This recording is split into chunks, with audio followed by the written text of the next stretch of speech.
Hello, everybody. I think you forgot to record, Corey. He's telling me to go, and good job I spotted that. Hello, everyone. Welcome to tonight's edition of Unlocking Your Truth with Dr. Leslie and Corey. Hello, everybody. Unlocking Your Truth is a talk show about metaphysics and spirituality. And we broadcast on a Tuesday night across the airwaves on 101.7 FM from CIVL, which is on the unceded territory of the Stolo Nation. And we broadcast across the Fraser Valley. We also pre-record the show in the same time slot on a Tuesday from 7 to 8 Pacific. And that enables us to have a live studio audience. If you listen to the show tonight and you love the show and you want to come along and be a part of the show, there's two ways that you can do that. One is by following my YouTube channel, which is Dr. Leslie Phillips. And two is by joining the Awaken Your Psychic Abilities Facebook group. And when you join that group, you might just want to mention that you're joining because you want to be part of the live audience for the podcast. So we are having a different theme. We thought of a theme and a flavor that we've not done before on the show. And it's pretty hard after doing the show for 7 years and 350 episodes to think of something that we've never really talked about before. And so what I wanted to talk about is the meaning of the words we use when we talk about the idea of being psychic. So the meaning and etymology of words and the terms we use in the spiritual arena. Because every once in a while, somebody asks me a question, and I think it's even happened on this show. What is the difference between this word and that word? What's the difference between an intuitive and a psychic? What's the difference between having intuition and having psychic abilities? So we're going to do the US version of those words or the British version of those words? Are they spelled differently? I don't think so. Sorry. You always throw in a spanner right at the beginning. Yeah, it's better at the beginning than at the, see, spanner. Everybody out there go, what's a spanner? What is it? A wrench? A wrench. Oh, there you go. Have you got a spanner in your boot? I probably could reach one though. That means have you got a wrench in your trunk for anyone who's not A spanner in your boot, yeah. British English. Yeah. All right, so back to tonight's show. And of course, Unlocking Your Truth, it's a show about metaphysics and spirituality. And we've got hundreds of episodes where we're talking about different subjects under that general umbrella. You can catch the podcasts on all the major podcasting platforms, but you can also watch it on my website, drlesliephillips.com. And so if you're in a space of being a spiritual seeker, someone who wants to learn more about spiritual things, psychic things, healing type things, then go to drlesliephillips.com and check out all of the podcasts that are available there. There's lots of them to tune into. And you can search on anything, and you will find a show that talks about it. And if you don't, write to us and say, hey, Dr. Leslie and Corey, you have never done a show on ... Because we would love to know what we've never done a show on so that we can include it.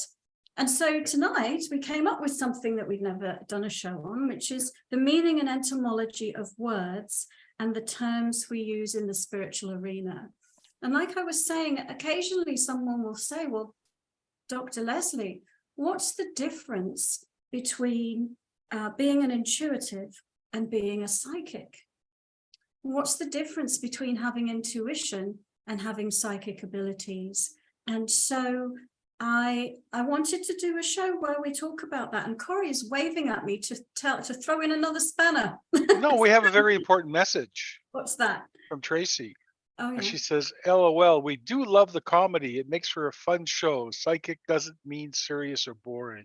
Oh, thank Nah, you. nah, nah, nah. Thank you, Tracy. No, you know what? It doesn't mean serious or boring. And to be honest with you, the more amusement you can run, the higher vibration that you can be, then the more likely you are to have clarity in accessing your intuition. So thank you for that note. So, you know, and here's another thing. As humans, we like to label things. We like to categorize things. And we like to build neat little fences around things and say, well, here's this, and it belongs here in this little neat package. And then here's this other thing. And that's what our intellect causes us to do. Create definitions. You know, it's sort of like, this is a sheep and this is a goat. And it enables us to go, oh, that's a sheep and that's a goat. Rather than a spiritual perspective could be, this is consciousness expressing itself as form. This is just consciousness expressing itself as form. And the human goes, no, it's a sheep. It's a goat. And so we like to label things. And in some senses, we kind of need to do that so that we can talk about things, because we've forgotten how to tune into the vibration. We've forgotten how to see more deeply into what we're talking about. Because as soon as you give something a label and as soon as you categorize it, you actually limit it and minimize it. And then you're only looking at the surface level of it. Now, the other thing is the meaning of words changes over time. The meaning of words changes over time. What a word meant 400 years ago when people were using it and what it means today can actually be completely different things. And so they start out meaning one thing and they can end up meaning another thing. And most of the words that we use in the English language go back through time a long way. Tonight, I was going to track some of the words we use back to a few hundred years ago, but actually in reality, they go back thousands of years through different languages to all sorts of different meanings. So they can start out meaning one thing and they can end up meaning another. And another thing we might say is words are meaningless apart from the meaning we give them. What is a word? What is it? It's a sound that I'm making. It might be some symbols that I'm writing on a page. But what gives it any meaning? We're giving it a meaning. We're giving it a meaning to help us navigate our reality, aren't we?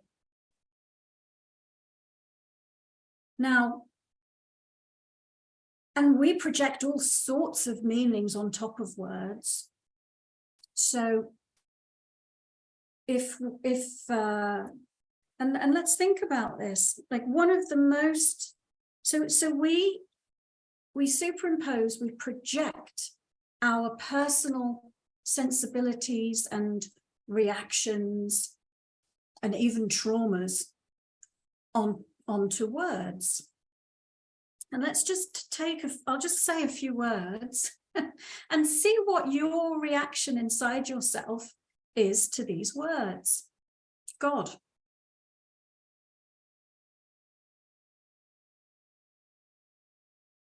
And I'll tell you, my reaction to that word now is complete neutrality.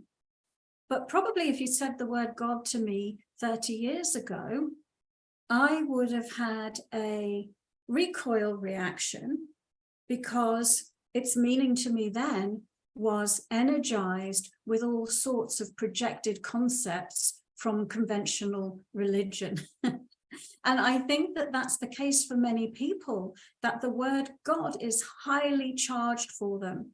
If you've been somebody who was brought up in a particular religion by very strict religious parents, or in a strict nunnery or something, then you may rebel against the word God. You may recoil at the word God.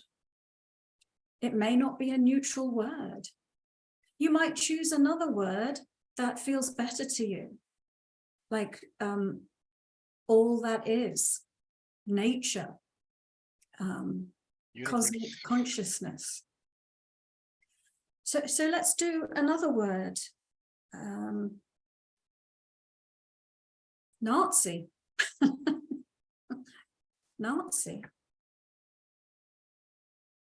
That might be a charged word. Let's see, what else can we think of? Snake. Spider. Well, if you look at our society today, there's a whole bunch of words that apparently cause reactions, like brownies, to a certain group of people. Well, yes, it's interesting because the Girl Guides in Canada just changed the name of brownies to, I can't remember, it's some other name that means like little helpers of some kind. But it's because the word brownies, which used to be an innocent word many years ago, is now has the energy projected onto it of racism. And so, yeah, it's true. So I'm going to go into talking about some of the psychic language that we use in a moment. But for any of you, if there was a word that we just said that's charged, that caused a reaction within you, you can neutralize the word. So let's say the word God lit you up like a Christmas tree for some reason. Well, what you can do is you can visualize the word God and just dissolve it over and recreate it, dissolve it and recreate it, dissolve it and recreate it, dissolve it and recreate it. And you can de-energize that word so that it does become neutral for you, and so that you no longer react to it. Because all words actually are meaningless apart from the meaning that we project onto them. And I guess the other thing is they all have a vibration. They all have a sound and a vibration associated with them. And so I guess the sound and vibration often relates to the meaning that we're giving it. So there's a concept, isn't there, in poetry called alliteration, where the slithering snake slid over the surface. You know, because it makes you think about a snake, for example. Okay. So let's start with the words intuitive and psychic, because that's a common question. What's the difference between an intuitive and a psychic? And I must say, over the years, I have struggled, and I think many people in my profession struggle. What do I label myself so people know who I am and what I do? And because of all the words that you can choose, different people have different projections about what those words mean. So any word you can choose can repel a certain group of people and attract another group of people because they're looking at the surface label level of the word and how that word is charged with a particular energy for them. And so to me, what we're talking about here are spiritual abilities that we all have. Abilities that we all have that help us tune in to the non-physical. So just like we have physical senses to tune into the physical, we've got spiritual senses to tune into the non-physical. Okay, so now let's look at the word intuitive versus the word psychic. I've often tended to use the word intuitive because it seems a bit more gentle, it seems a bit less confrontational than the word psychic, because many people project onto the word psychic that, well, let's think about this. Type in the chat and let Corey know what you think some people think about the word psychic.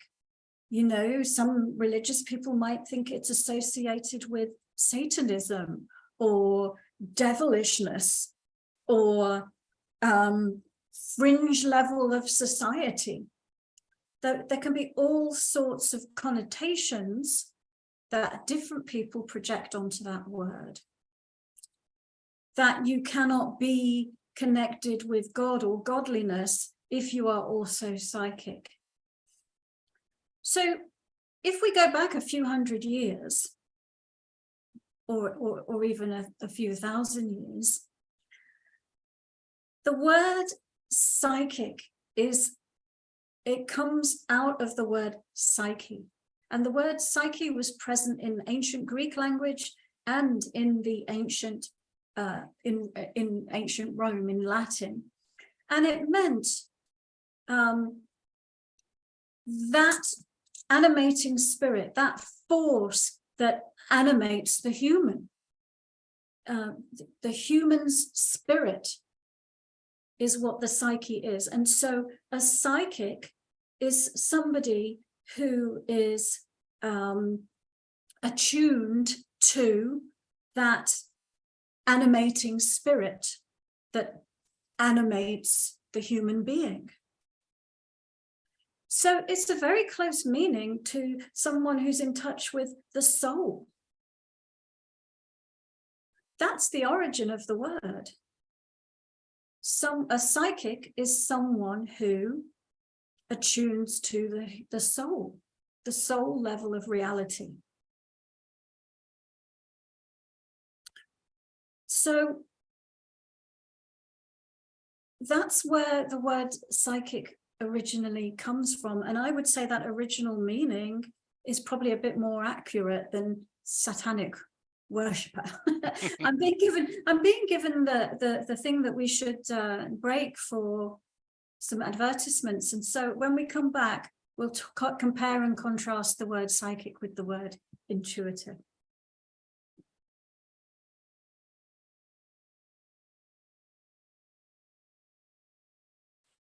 Welcome back, everyone, to Unlocking Your Truth, where we're talking about the meaning and etymology of words that we use in the spiritual arena.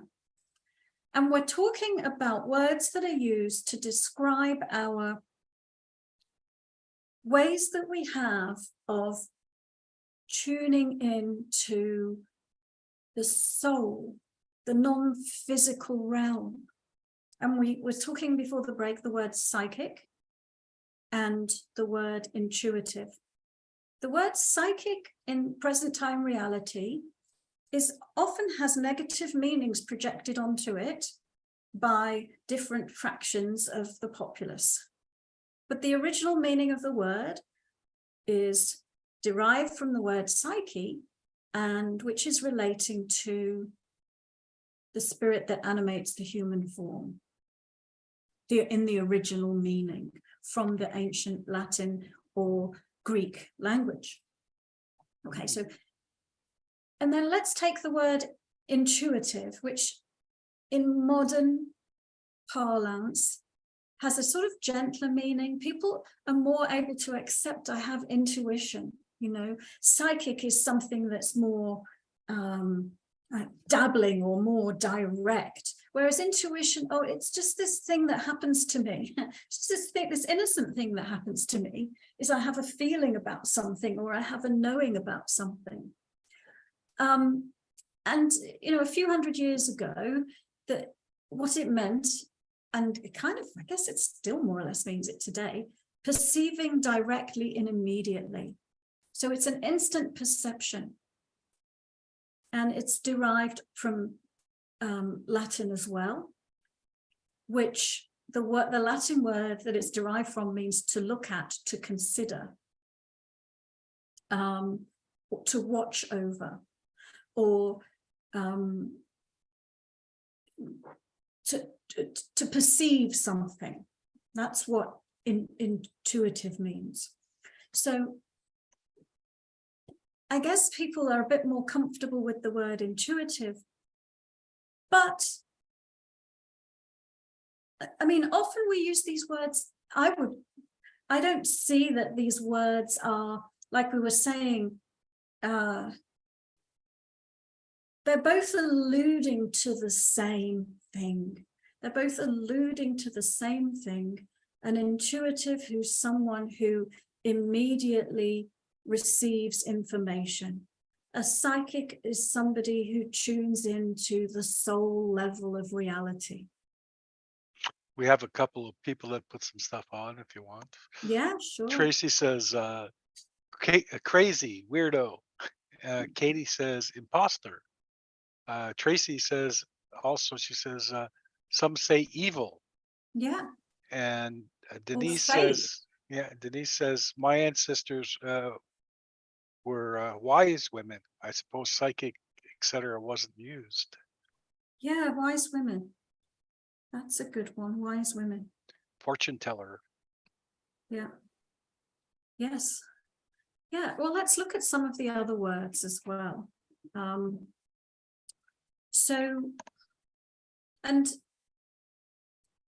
trying to find the ones that are more often used. So, I mean, I guess another one is, well, let's, on the same realm, clairvoyant, a clairvoyant. The word clairvoyant just means a clear-sighted person. When it was originally used back in the 1600s, it was just meant to, you have insight, to be clear-sighted, to be discerning, someone who's able to see clearly and be discerning. But direct translation is clear seeing.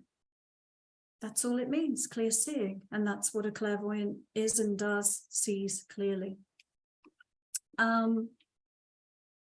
What about the word mystic? And that tends to be, we don't use that as often.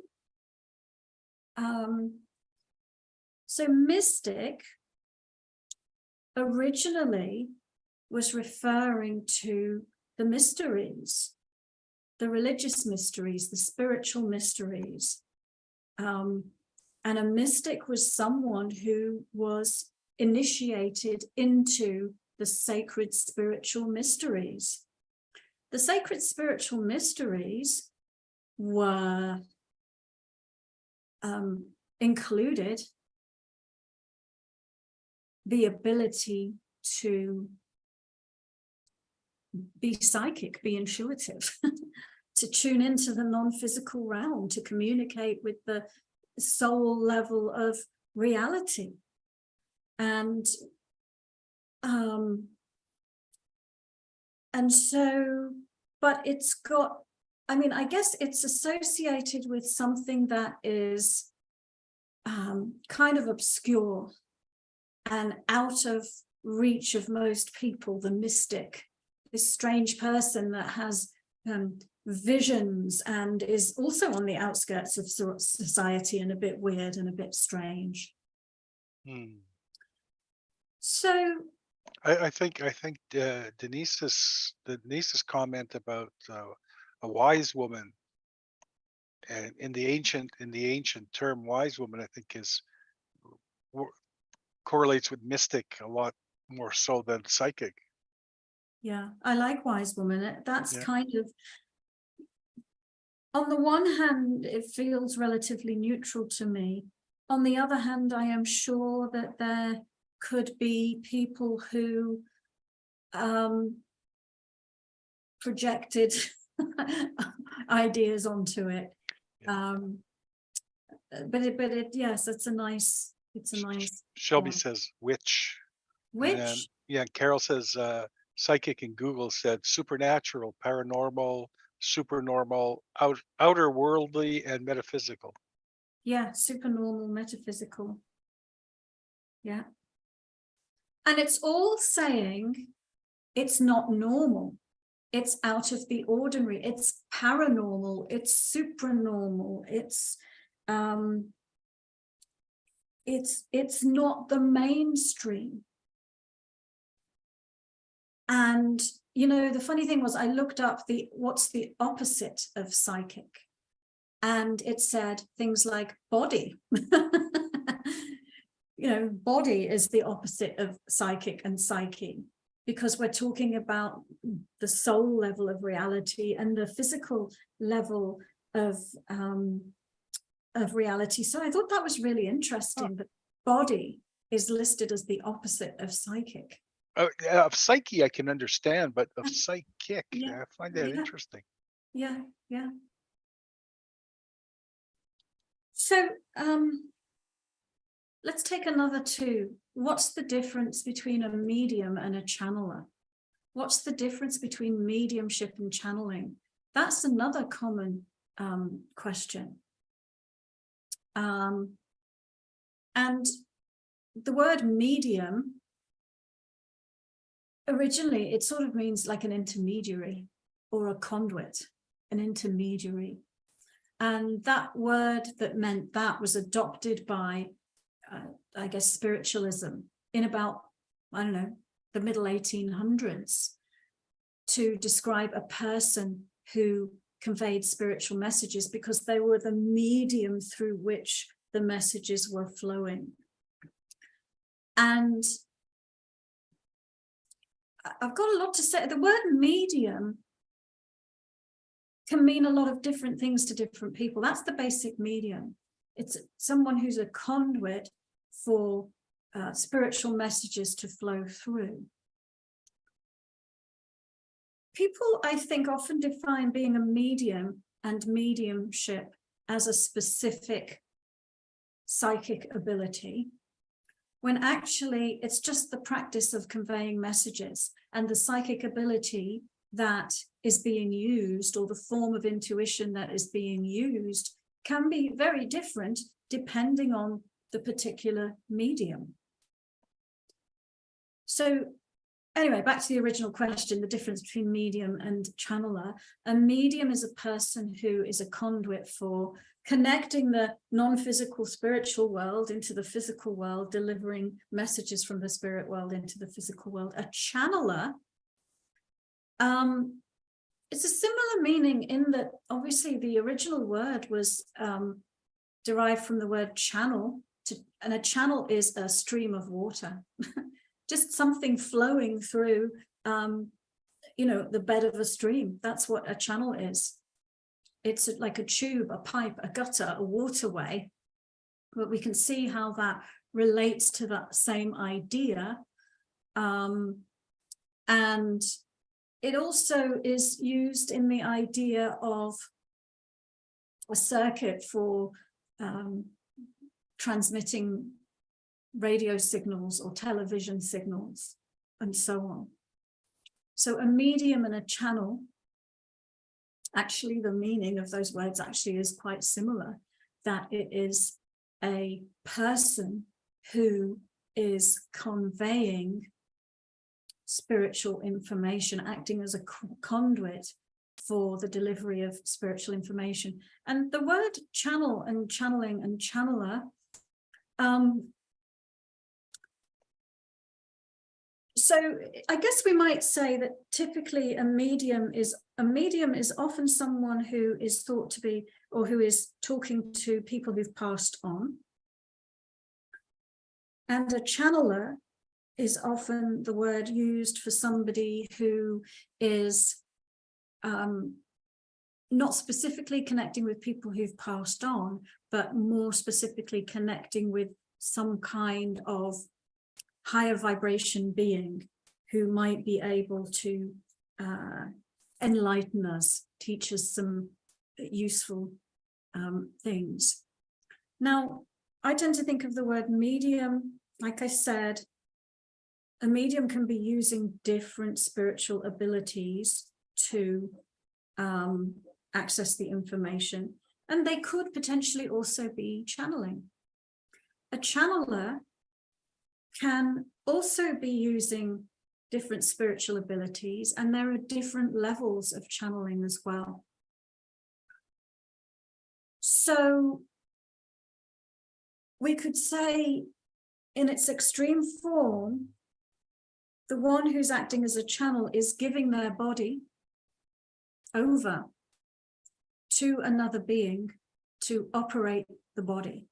It's like giving your car keys to somebody else and saying, hey, take her for a drive. Or you might be, and that's someone who goes into a deep trance state and leaves their body. But you could also go into a lighter trance state and blend with the guide and be present and awake and aware during the channeling process. Or you could even, and so in that case, you'd give the car keys, but you'd sit in the passenger seat. Or you could drive your own car and have them sitting in the passenger seat and just be passing through what you're getting in terms of the directions and driving the car, if that makes sense. All right, so what other words can we look at? And there's so many of them, there's hundreds of words. Let me give you Brian for a second. Brian had a comment on intuition. He says, I believe intuition is more widely accepted even in science.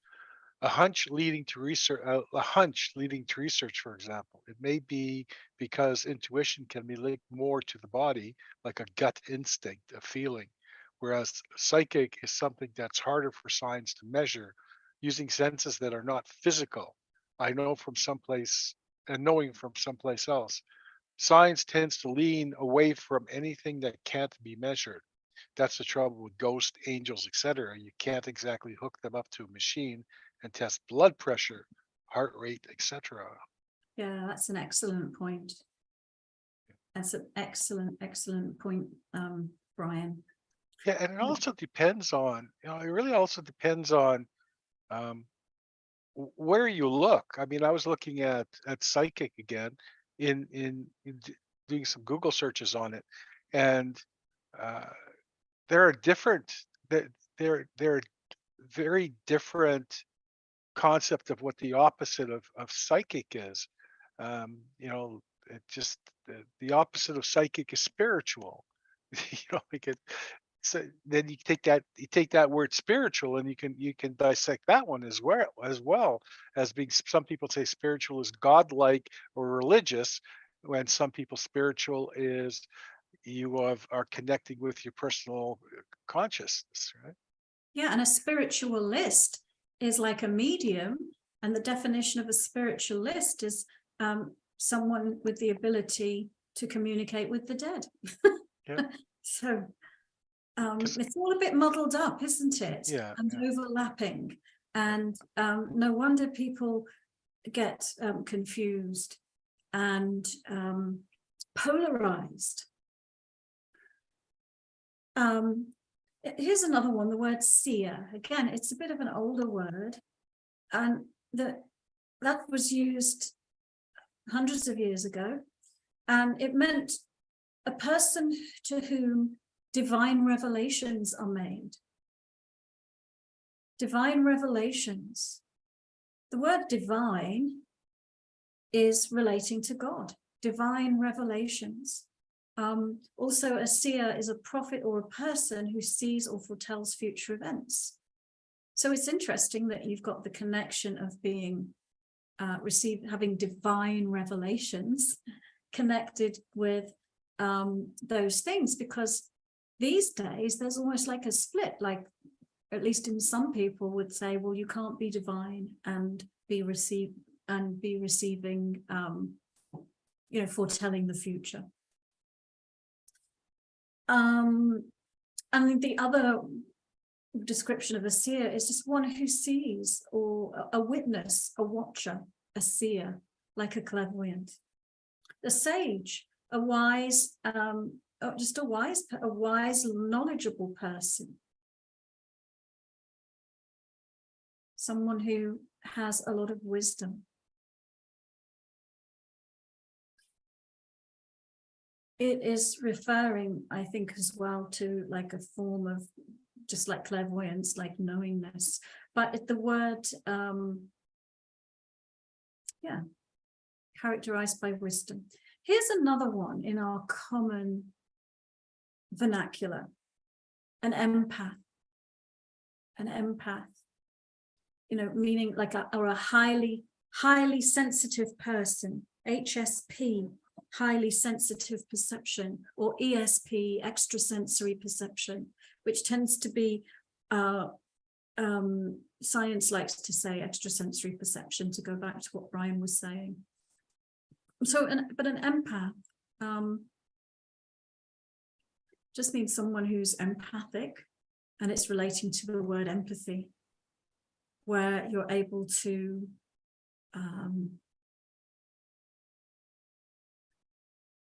empathize with what somebody else is going through.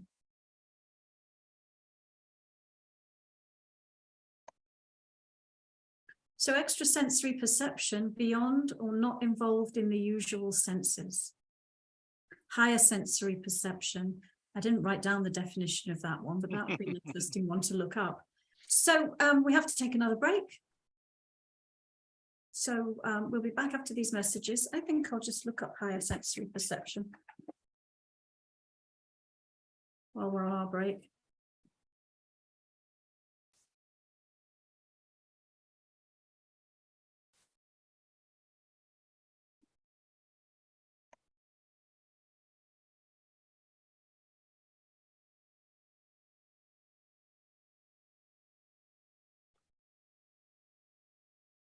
Okie dokie.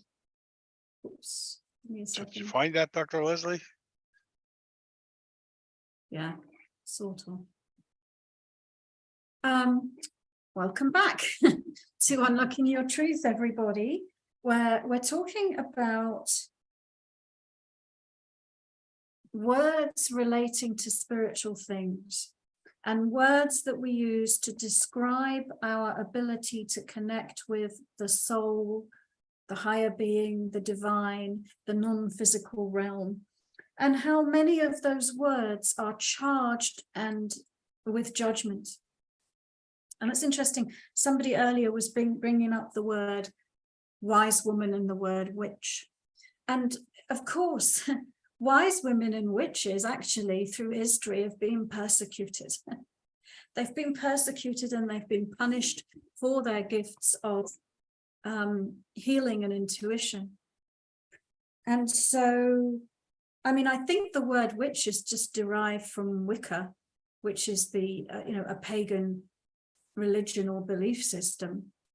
And I'm sure its origins were just beautiful and innocent and relating to, nature worship and different ideas of ritual magic and manifestation and all sorts of things, and being a healer. And those people had power. The druids, the witches, all of those ancient people who had those traditions of intuition and healing were seen as a threat. They were seen as a threat, and so they had a what's the word that they do now on politicians, where they have a campaign to blacken their name? There was an ancient version of that where they were bastardized, where that it was spread far and wide that these people were evil and bad. And it was really a power play. These people were listened to by the people. People went for help to them. They had a certain degree of power and influence. And I think, for example, when the Romans invaded Britain. At that time, the main authority was the Druids. They were intuitives and healers, and they were a threat. And the wise women and, the witches, also a threat. And so even today, if you think about the word witch, I mean, I guess we've got white witch and black witch, but often the word witch is like scary, evil, isn't it? All right, well, let's see if anyone else wants to chip in the audience. Is there anything else that people are wanting to share and comment on? I have another comment from Brian. Yeah. Brian says, I think the word too carries the energy of the person speaking it. Like the way you use the terms, Dr. Leslie, for example, psychic. It's easier to understand and accept as opposed to others I've heard using it. And I believe it's because it carries authenticity you project with these words. That's a really good point as well, Brian, isn't it? Because when I say the word psychic, I am projecting an energy. I am projecting a meaning and an energy with that word. So very good point, that words are a carrier. They're information carriers. They're information carriers. Mm-hmm. We charge them with information, and then we send them out into the airwaves to be received by others. And then the others can receive them cleanly or through a filter of projections, depending on what they've been told, what they've been taught, what their upbringing has been like, and so on. True. Any other comments? Or should we choose some more words to talk Yeah. about? Brian's point is, he says, yes, you're passing wisdom, not trying to convince someone of the words or the meanings. Yeah, sharing my perspective. And I guess it's a core foundation stone that I have, which says we are all unique aspects of divine consciousness. And ultimately, we are all one. We are all consciousness expressing itself as Leslie, as Corey, as Brian, as Tracy. But each one of us has a different perspective. And so I share my perspective. I don't impose my perspective.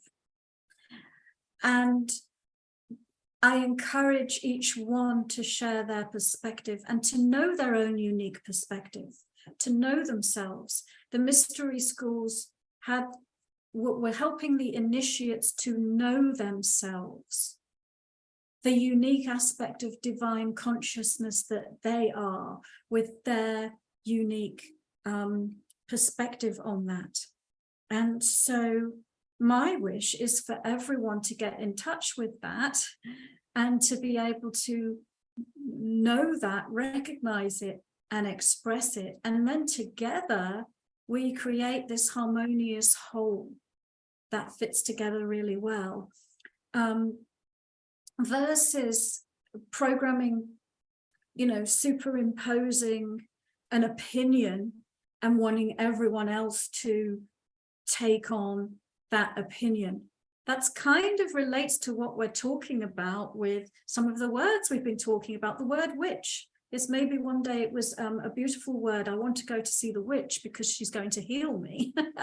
And then somebody came along and went, witch, witch, witch, witch, evil, bad, and then it's been, another meaning has been imposed upon it, with the intention of manipulating the mass consciousness, the intention of manipulating and polarizing people and turning one against the other, which is all about not having the perspective that I was just saying, of recognizing that each of us is unique each of us is divine, each of us is deserving, and humanity works when we recognize that and when we celebrate that, rather than taking sides against one another. Because I'm right and you're wrong. Everyone's perspective is valid. So, yeah, Denise says, share without ridicule, but pride. That's a good way to put it. yes. Yeah. And Brian says, that's what makes these conversations fun. Absolutely. So, did you want to do any, answer any questions tonight, Dr. Leslie, or? I guess we could. Got a 3 or 4 here we have time for. First one's from Denise, and Denise says, I'm a psychic and have seen monk-like figures. Who would they be? Who are they? Monk-like figures. Oh, there could be different explanations for that.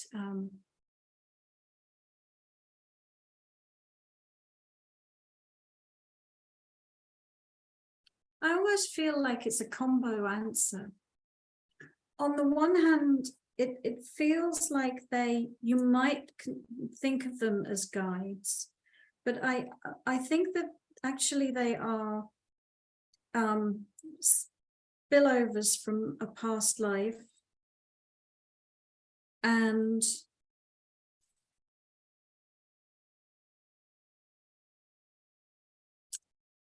ones that you were taught by or worked with together with in a past life and had a spiritual agreement to expand your consciousness and your connection with the divine.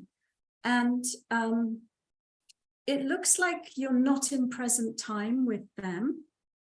And it looks like there's one in particular who I feel like is hanging around because he feels like there's maybe unfinished business, or he has some obligation towards you to help you in some way. So one of the things you might want to do is get yourself in present time and let go of any old contract that belongs back in the past lifetime.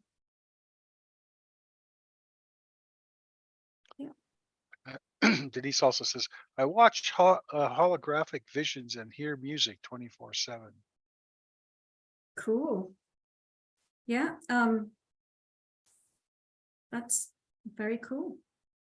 Yeah, don't know what to say about that. Brilliant. You go, girl. Don't tell Amazon.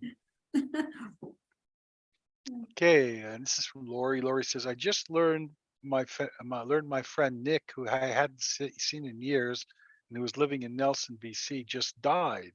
That is where I wanted to move, but now I feel like I lost interest in the place. Any insight? I think you probably could read yourself quite well there, Laurie. I mean, presumably you were thinking of moving there because you had a friend there, and now the friend isn't there anymore.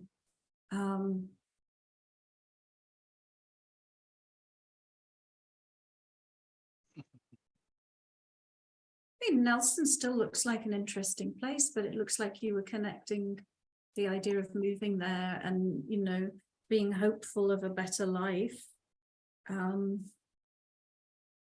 And it's sort of like hearing that that person has passed away. It's just coloring the way that you're looking at Nelson, but Nelson actually still looks attractive. All right. Okay, this is from SG. SG says, I had a dream I felt had to do with a recent reconnection to MH.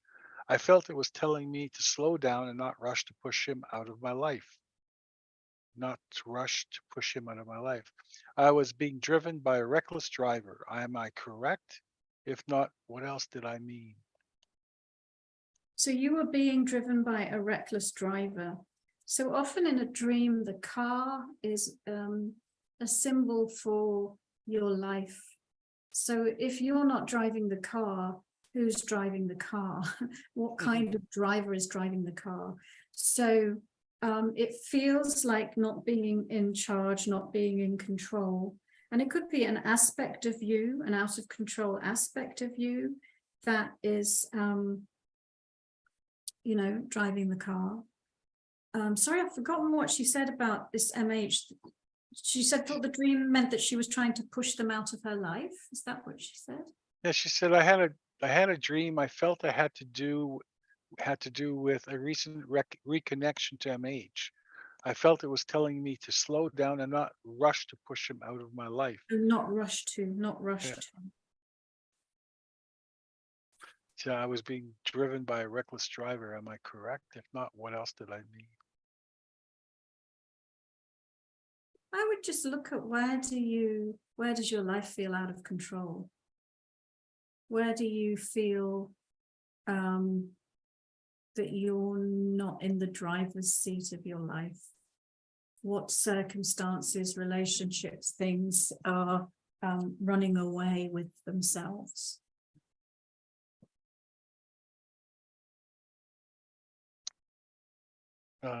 Denise just commented on your reading, your short reading about the monk. She says she had a past life as a monk and was persecuted. Just letting you know. Mm. So that would say you're dead on again, Dr. Leslie. How unusual. This is from Shelby. Shelby says, am I going to get the new minivan? Ooh, Shelby, you've been listening long enough to know that what Dr. Yes. Leslie is going to So say. Shelby, are you going to get the new minivan? Because that's all up to you, isn't it? You create your reality through your vibration. So is your vibration an attraction point for the new minivan? It's not some fateful thing that will or won't happen to you that has nothing to do with you. It has everything to do with you and your vibration and what you're believing about yourself. And so the best thing that you can do is know that you have the minivan, and know that you are enjoying the minivan, and be in the vibration of loving that minivan. And that's the magic. That's the magic formula, is to hold the vibration that's a match for what you're asking for. True. So folks, if you're enjoying this show, by all means, give us a like, or on whether you're on YouTube or on Facebook. And share if you want invite your friends to come and watch the show. We'd love to build the live audience this year, get some variety of people, and so invite your friends. Yeah. And we might be changing the time of the pre-recording, so stay tuned to your emails. Yes, we have thousands and thousands of listeners on the podcasting platforms. You know, last time I looked, I haven't looked in years, but it's hundreds of thousands. But it's just a small audience in the live pre-recording, and so this is where the fun happens. Yeah, this is where the fun happens. Lovely. Well, we're almost done. We get a couple of minutes left. Is there anything you want to say, Dr. Leslie? Well, I might continue on this theme next time we do a show with some additional words. And I would just love, we say this every once in a while and nothing ever happens, but if you are an active member of the audience, don't be shy to write to us and suggest a theme for a show that you would like to hear us talk about. That would help us a lot. We'd like to know what people are interested in and curious about, and you might have some ideas that we haven't come up with. Just like tonight's show was a bit different. Just like cooking, cooking is easy. If you have a recipe and everything, but it's figuring out what you want to cook is the hard part. the cooking part is easy, and it's the same with the show. The show is easy to do, but sometimes we have to pull to to find a good topic for the show to keep everybody Well, we interested. know what's popular. We know what people love. They love spirit guides. Hmm. They love mediumship. There's hot topics that people love. We want to think outside the box a little bit as well. Yeah. Anyway, it's time to go. Thanks for showing up, and we shall see you next week. Bye, everybody.